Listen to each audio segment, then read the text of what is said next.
Let's talk about the bigotry of the left. By now you've heard the claim that basic mathematics is racist and white supremacist.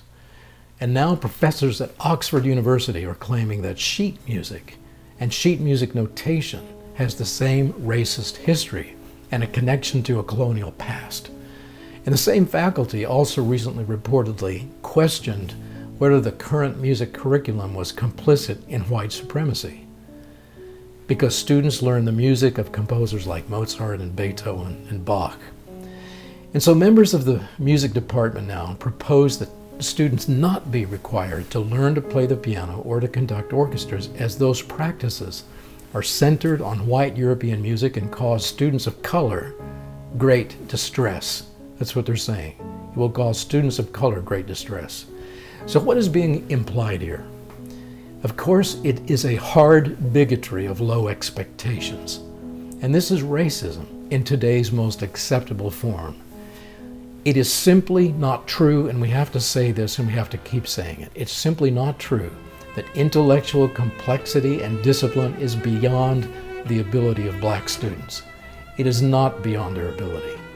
It is not true that black students are incapable of learning to read and perform complex written compositions.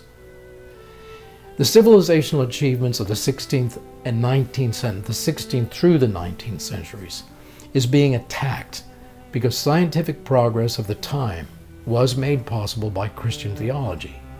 And it was for this very same reason that communists in Mao's China tried to destroy every memory of Western influence from 1966 through 76. They were at war with Christianity. They talked about it. They made it very clear that that's what they were doing. And in the process, millions were killed, both openly and secretly. We don't even know the exact numbers to this day. But to celebrate the ending of this revolution in 1976, the great maestro Isaac Stern was invited to perform a concert there in China. But when he arrived and they needed a piano, they could not find a piano because all 500 pianos in the music conservatory had been destroyed by revolutionaries. Why? Well, the piano in Mao's revolution was targeted as the primary symbol of the corrupt West.